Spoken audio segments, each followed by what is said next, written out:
ওম শান্তি। আজ 8 জুন 2024 প্রাতঃমুরলি। বাবা আজ বলেছেন, মিষ্টি বাচ্চারা স্মরণ দ্বারা বিকর্ম বিনাশ হয়, ট্রান্স দ্বারা নয়। ট্রান্স তো পায় পয়সার খেলা, তাই ট্রান্সে যাওয়ার আশা রেখো না। আজকের মুরলির প্রশ্ন, মায়ার ভিন্ন ভিন্ন রূপের হাত থেকে বাঁচার জন্যে বাবা সব বাচ্চাদের কোন সতর্কবাণীটি দিয়েছেন? উত্তর, মিষ্টি বাচ্চারা ট্রান্সের আশা রেখো না। জ্ঞান যোগে ট্রান্সের কোনো কানেকশন নেই। মুখ্য হলো পড়াশোনা। কেউ ট্রান্সে গিয়ে বলে, আমার মধ্যে মামা এসেছেন, বাবা এসেছেন।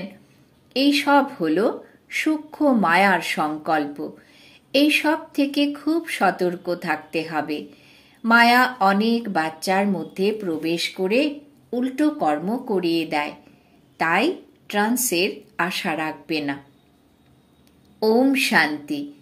মিষ্টি মিষ্টি আত্মিক বাচ্চারা এই কথা তো বুঝে গেছে যে একদিকে হলো ভক্তি, অন্যদিকে হলো জ্ঞান। ভক্তি তো অসীম এবং অনেকেই ভক্তি করা শেখায়।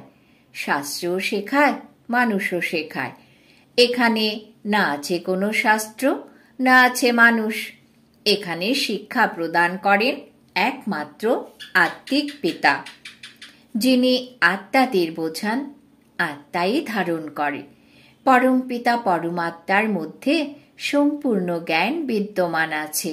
84 চক্রের নলেজ তার মধ্যে আছে, তাই ওনাকেও সদর্শন চক্রধারী বলা যেতে পারে। বাচ্চাদের অর্থাৎ আমাদেরও তিনি সদর্শন চক্রধারী বানাচ্ছেন। বাবাও ব্রহ্মার দেহে বিরাজিত আছেন, তাই তাকে ব্রাহ্মণও বলা যেতে পারে। আমরাও তার সন্তান। যে ব্রাহ্মণ, সেই দেবতায় পরিণত হই। এখন বাবা বসে স্মরণের যাত্রা শেখাচ্ছেন। এতে হঠযোগ ইত্যাদির কোনো ব্যাপার নেই। তারা হঠযোগে বসে ট্রান্স ইত্যাদিতে চলে যায়। এ কোনো প্রশংসার ব্যাপার নয়। ট্রান্সের কোনো বিশেষত্ব নেই। ট্রান্স তো হলো পাই পয়সার খেলা। কখনো কাউকে তোমরা এমন বলবে না যে আমরা ট্রান্সে যাই, কারণ আজকাল বিদেশে যেখানে সেখানে অনেকেই ট্রান্সে যায়। ট্রান্সে গেলে না তাদের কোনো লাভ হয়, না তোমাদের। বাবা বুঝবার শক্তি দিয়েছেন। ট্রান্সে না আছে স্মরণের যাত্রা, না আছে জ্ঞান। ট্রান্সে মানুষ কখনো কোনো জ্ঞান শুনবে না, না তার কোনো পাপ ভস্য হবে। ট্রান্সের কোনো গুরুত্ব নেই। বাচ্চারা যোগযুক্ত হও, তাকে ট্রান্স বলা হয় না। বাচ্চারা যোগযুক্ত হয়, তাকে ট্রান্স বলা হয় না। স্মরণের দ্বারা বিকর্ম বিনাশ হবে, ট্রান্সে বিকর্ম বিনাশ হবে না। বাবা সতর্ক করেন যে বাচ্চারা ট্রান্স বা ধ্যান মগ্ন হওয়ার শখ রেখো না। তোমরা জানো বিনাশের সময়ে সন্ন্যাসী ইত্যাদিদের জ্ঞান প্রাপ্ত হবে। তোমরা তাদের নিমন্ত্রণ পত্র দিয়ে থাকো, কিন্তু এই জ্ঞান তাদের বুদ্ধিরূপী কলমে, বুদ্ধিরূপী কলসে এত তাড়াতাড়ি আসবে না। যখন সামনে বিনাশ দেখবে তখন আসবে, তখন বুঝবে এবারে মৃত্যু এলো বলে। যখন কাছ থেকে দেখবে তখন বিশ্বাস করবে তাদের পার্ট হলো শেষ সময়। তোমরা বলো এখন বিনাশের সময় মৃত্যু আসবে, তারা ভাবে সবই গল্প। তোমাদের বৃক্ষটির ধীরে ধীরে বৃদ্ধি হয়। সন্ন্যাসীদের শুধু বলতে হবে যে বাবাকে স্মরণ করো। এই কথাও বাবা বুঝিয়েছেন যে তোমাদের চোখ বন্ধ করতে হবে না। চোখ বন্ধ করলে বাবাকে দেখবে কিভাবে? আমরা আত্মা পরমপিতা পরমাত্মার সামনে বসে আছি। তিনি দৃশ্যমান নন, কিন্তু এই জ্ঞান বুদ্ধিতে আছে। তোমরা বাচ্চারা বুঝতে পারো পরমপিতা পরমাত্মা আমাদের পড়াচ্ছেন এই শরীরের আধার নিয়ে। ধ্যান ইত্যাদির কোনো কথা নেই। ধ্যানে যাওয়া কোনো বড় কথা নয়। এই ভোগ ইত্যাদিও সবকিছু ড্রামাতে নির্দিষ্ট আছে। সার্ভেন্টরা সার্ভেন্ট হয়ে ভোগ নিবেদন করে আসো। যেমন সার্ভেন্টরা ধনী ব্যক্তিদের ভোজন পরিবেশন করে, তোমরাও হলে সার্ভেন্ট। দেবতাদের ভোগ নিবেদন করতে যাও। তারা হলো ফরিস্তা। সেখানে মামা বাবাকে দেখে। সেই সম্পূর্ণ মূর্তিও হলো এইম অবজেক্ট। তাদের এমন ফরিস্তা কে বানিয়েছে? বাকি ধ্যান মগ্ন হওয়া তো কোনো বড় কথা নয়। যেমন এখানে শিব বাবা তোমাদের পড়ান, তেমনি সেখানেও শিব বাবা এনার দ্বারা কিছু বোঝাবেন। সূক্ষ্ম বতনে কি হয় এতটুকু শুধু জানতে হয়। বাকি ট্রান্স ইত্যাদিকে গুরুত্ব দিতে হবে না। কাউকে ট্রান্স বা ধ্যানমগ্ন হয়ে দেখানো হলো বালুখিল্য ব্যাপার। বাবা সবাইকে সতর্ক করছেন, ট্রান্সে যেও না, এতে অনেক সময়ই মায়ার প্রবেশ ঘটে। এ হলো পড়াশোনা। কল্প কল্প বাবা এসে তোমাদের পড়ান। এখন হলো সঙ্গম যুগ। তোমাদের ট্রান্সফার হতে হবে। ড্রামার প্ল্যান অনুযায়ী তোমরা পার্ট প্লে করছো। পার্টির মহিমা আছে। বাবা এসে পড়ান ড্রামা অনুযায়ী। তোমাদেরকে বাবার কাছে একবার পড়াশোনা করে মানুষ থেকে দেবতা অবশ্যই হতে হবে। এতে বাচ্চাদের তো খুশি হয়। আমরা বাবাকে এবং রচনার আদি মধ্য অন্তকে জেনেছি। বাবার শিক্ষা পেয়ে খুব খুশিতে থাকা উচিত। তোমরা কিন্তু পড়ছো নূতন দুনিয়ার জন্য। সেখানে হয় দেবতাদের রাজ্য। তাই অবশ্যই সঙ্গম যুগে পড়াশোনা করতে হবে। তোমরা এই দুঃখ থেকে মুক্ত হয়ে সুখে প্রবেশ করো। এখানে তমপ্রধান হওয়ার দরুন তোমরা অসুস্থ হয়ে যাও। এই সব রোগ ব্যাধি দূর হয়ে যাবে। মুখ্য হলো পড়াশোনা। এতে ট্রান্স ইত্যাদির কোনো কানেকশন নেই। এ কোনো বড় কথা নয়। অনেক স্থানে এমন ধ্যান ও মগ্ন হয়ে যায়, তারপরে বলে মামা এসেছে, বাবা এসেছে। বাবা বলেন এইসব কিছুই নয়। বাবা তো একটি কথাই বোঝান, তোমরা যে অর্ধকল্প দেহ অভিমানী হয়েছ, এখন দেহি অভিমানী হয়ে বাবাকে স্মরণ করো, তাহলে বিকর্ম বিনাশ হবে। একেই স্মরণের যাত্রা বলা হয়। যোগ বললে যাত্রা প্রমাণিত হয় না। আত্মারা তোমাদের এখান থেকে যেতে হবে। তমপ্রধান থেকে শতপ্রধান হতে হবে। তোমরা এখন যাত্রা করছো। তাদের যে যোগ আছে তাতে যাত্রার কোনো কথা নেই। হঠযোগে তো অনেক রয়েছে, সেটা হলো হঠযোগ।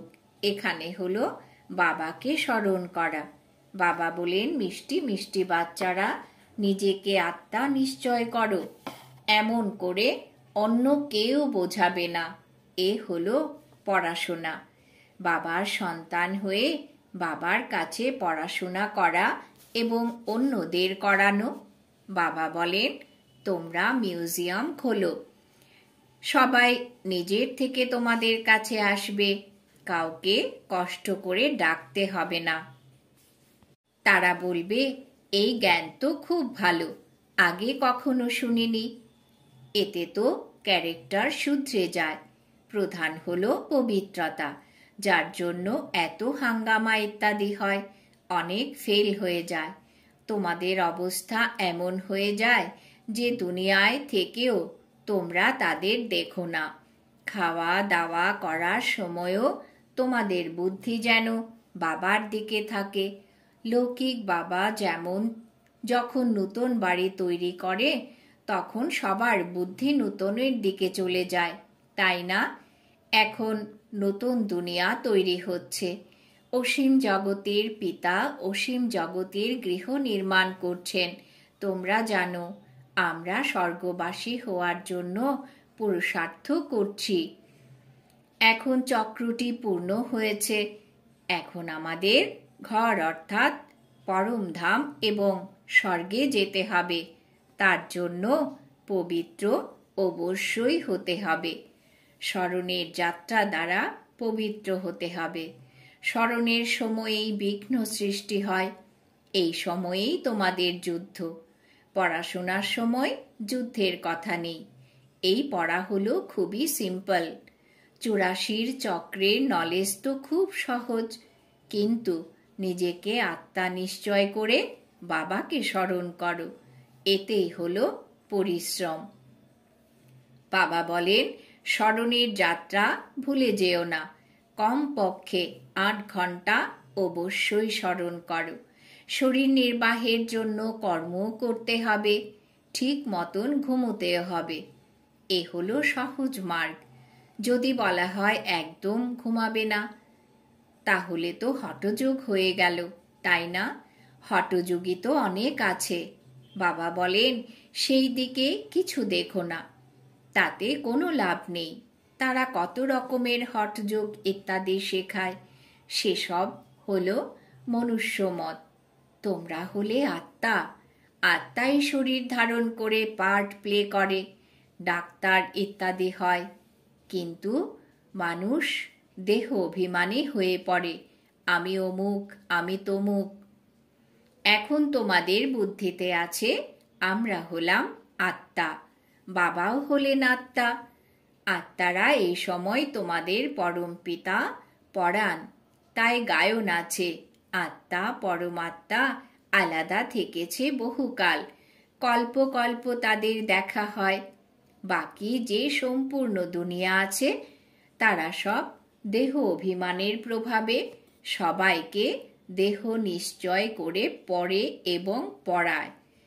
বাবা বলেন, আমি আত্মাদের পড়াই। জাজ, ব্যারিস্টার ইত্যাদি সবাই তো আত্মাই। তোমরা আত্মারা শতপ্রধান পবিত্র ছিলে। তারপরে তোমরা পার্ট প্লে করতে করতে সবাই পতিত হয়েছ। তখন ডেকেছ, বাবা এসে আমাদের পবিত্র আত্মা বানাও। বাবা তো হলেন পবিত্র। এই সব কথা যখন শুনবে তখন ধারণা হবে। বাচ্চারা, তোমাদের ধারণা হয় তখন তোমরা দেবতায় পরিণত হও, আর কারোর বুদ্ধিতে বসবে না। কারণ এই সব নূতন কথা। এ হলো জ্ঞান, সেটা হলো ভক্তি। তোমরাও ভক্তি করে দেহ অভিমানী হয়ে যাও। এখন বাবা বলেন, বাচ্চারা আত্ম অভিমানী হও। আমরা আত্মা। বাবা এই শরীর দ্বারা আমাদের পড়ান। ক্ষণে ক্ষণে স্মরণ রেখো, এই একটি সময় যখন আত্মাদের পিতা পরম পিতা পড়ান। সম্পূর্ণ ড্রামাতে আর কখনো ওনার পার্ট নেই, শুধু এই সঙ্গম যুগেই আছে। তাই বাবা তবু বলেন, মিষ্টি মিষ্টি বাচ্চারা, নিজেকে আত্মা নিশ্চয় করো, বাবাকে স্মরণ করো। এ হলো খুব উঁচু মানের যাত্রা। চড়লে চাখবে বৈকুণ্ঠ রস। বিকারে নামলে একেবারে ভেঙে চুরমার হয়ে যায়। তবুও স্বর্গে তো আসবেই, কিন্তু পদমর্যাদা কম হবে। এইভাবে রাজত্ব স্থাপন হচ্ছে, এতে কম পদের অধিকারীও চাই। সবাই কি আর জ্ঞানে চলে? তাহলে বাবার অনেক সন্তান প্রাপ্ত হওয়া উচিত ছিল। যদি প্রাপ্ত হয়েও যায়, তাও কম সময়ের জন্য। মায়েরা, তোমাদের অনেক মহিমা গায়ন হয়, বন্দে মাতরম গাওয়া হয়, জগদম্বার বিশাল মেলা আয়োজিত হয়। কারণ তিনি অনেক সার্ভিস করেছেন। যে অনেক সার্ভিস করে সে বড় মানের রাজা হয়। দিলওয়ারা মন্দির হলো তোমাদেরই স্মরণিক। কন্যারা, তোমাদের তো সেবায় অনেক সময় দেওয়া উচিত। তোমরা ভোজন ইত্যাদি তৈরি করো, তো স্মরণে বসে খুব শুদ্ধ ভোজন তৈরি করা উচিত, যাতে কাউকে খাওয়ালে তারও হৃদয় শুদ্ধ হয়ে যায়। এমন অনেক কম আছে যাদের এমন ভোজন প্রাপ্ত হয়।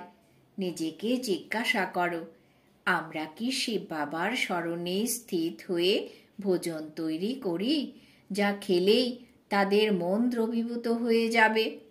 ক্ষণে ক্ষণে তো বিস্মৃতি ঘটে। বাবা বলেন, বিস্মৃত হওয়াও ড্রামাতেই নির্দিষ্ট আছে, কারণ তোমরা এখন 16 কলা সম্পূর্ণ হওনি। সম্পূর্ণ অবশ্যই হতে হবে। পূর্ণিমার চাঁদের আলোয় কত উজ্জ্বল্য থাকে, সেই আলো কমে ক্ষীণরেখায় এসে দাঁড়ায়, গভীর অন্ধকার হয়ে যায়, তারপরে আবার উজ্জ্বল সকাল। এই বিকার ইত্যাদি ত্যাগ করে বাবাকে স্মরণ করলে তো তোমাদের আত্মা সম্পূর্ণ হয়ে যাবে। তোমরা চাও মহারাজা হই, কিন্তু সবাই তো হতে পারবে না।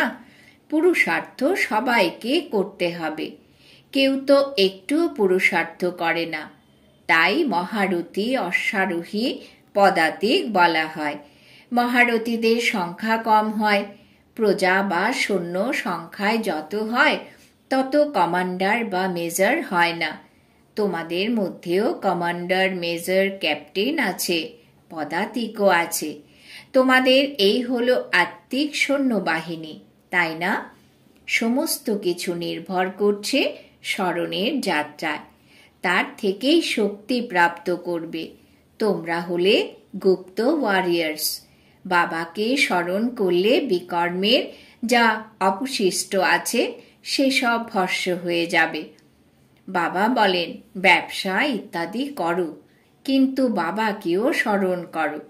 তোমরা হলে জন্ম জন্মান্তরের প্রেয়সী, একমাত্র প্রিয়তমের। এখন সেই প্রিয়তমকে পেয়েছ, তো তাকে স্মরণ করতে হবে। জ্ঞানে আসার পূর্বে যদিও স্মরণ করেছ, কিন্তু তাতে বিকর্ম বিনাশ একটুও হয়নি।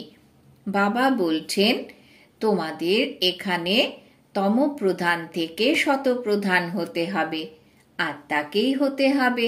আত্মাই পরিশ্রম করছে। এই জন্মেই তোমাদের জন্ম জন্মান্তরের অবশিষ্ট দূর করতে হবে। এই হলো মৃত্যুলোকের শেষ জন্ম, তারপরে যেতে হবে অমর লোকে। আত্মা পবিত্র না হয়ে তো যেতে পারবে না। সবাইকে নিজের নিজের হিসেব মিটিয়ে যেতে হবে। যদি দণ্ড ভোগ করে যাবে তো পদমর্যাদা কম হয়ে যাবে। যারা দণ্ড ভোগ করে না তারাই শুধুমাত্র মালার 8 দানারূপে স্থান অর্জন করে। যারা দণ্ড ভোগ করে না তারাই শুধুমাত্র মালার 8 দানারূপে স্থান অর্জন করে। 9 রত্নের আংটি তৈরি হয়। এমন হতে হলে বাবাকে স্মরণ করার খুব পরিশ্রম করতে হবে। আচ্ছা, মিষ্টি মিষ্টি হারানিধি বাচ্চাদের প্রতি মাতা পিতা বাপদাদার স্মরণের স্নেহ সুমন আর সুপ্রভাত। আত্মাদের পিতা তার আত্মারূপী বাচ্চাদেরকে জানাচ্ছেন নমস্কার। আমরা আত্মারূপী বাচ্চারা আমাদের মাতা পিতা বাপ দাদাকেও জানাই স্মরণের স্নেহ সুমন, সুপ্রভাত, নমস্কার। ধারণার জন্যে মুখ্য সার। 1 নম্বর, সঙ্গম যুগে নিজেকে ট্রান্সফার করতে হবে। পড়াশোনা ও পবিত্রতার ধারণার দ্বারা নিজের ক্যারেক্টার শুধরাতে হবে। ট্রান্স ইত্যাদির শখ রাখবে না। 2 নম্বর, শরীর নির্বাহের জন্য কর্ম করতে হবে, ঠিক মতন ঘুমাতেও হবে। এটা হঠযোগ নয়। স্মরণের যাত্রাকে কখনো ভুলবে না। যোগযুক্ত হয়ে এমন শুদ্ধ ভোজন রন্ধন করো এবং অন্যদের খাওয়াও, যাতে সেই খাবার খেয়ে তাদের হৃদয় শুদ্ধ হয়ে যায়। বরদান: নিজের সূক্ষ্ম শক্তিগুলির ওপরে বিজয়ী হওয়া রাজঋষি স্বরাজ্য অধিকারী আত্মা ভব। নিজের সূক্ষ্ম শক্তিগুলির ওপরে বিজয়ী হওয়া রাজঋষি স্বরাজ্য অধিকারী আত্মা ভব। ব্যাখ্যা: কর্মেন্দ্রিয়জিৎ হওয়া তো সহজ, কিন্তু মন বুদ্ধির সংস্কার এই সূক্ষ্ম শক্তিগুলির ওপর বিজয়ী হওয়া এটাই হলো সূক্ষ্ম অভ্যাস। যে সময়ে যে সংকল্প, যে সংস্কার ইমার্জ করতে চাও, সেই সংকল্প, সেই সংস্কার সহজ ধারণ করতে পারা, একে বলা হয় সূক্ষ্ম শক্তিগুলির উপরে বিজয়, অর্থাৎ রাজ ঋষি স্থিতি। যদি সংকল্প শক্তিকে অর্ডার করো যে এখনই একাগ্রচিত্ত হয়ে যাও, তো রাজার অর্ডার সেই সময়ে সেই প্রকারে মান্য করা, এটাই হলো রাজ্য অধিকারীর লক্ষণ। এই অভ্যাসের দ্বারা অন্তিম পরীক্ষায় পাশ হয়ে যাবে। স্লোগান: সেবার দ্বারা যে শুভেচ্ছা বা আশীর্বাদ প্রাপ্ত হয়, সেটাই হলো সব থেকে বড়র থেকেও বড় প্রাপ্তি। সেবার দ্বারা যে শুভেচ্ছা বা আশীর্বাদ প্রাপ্ত হয়, সেটাই হলো সব থেকে বড়র থেকেও বড় প্রাপ্তি। আজকের সমান আমি রাজ ঋষি তথা স্বরাজ্য অধিকারী আত্মা। ওম শান্তি।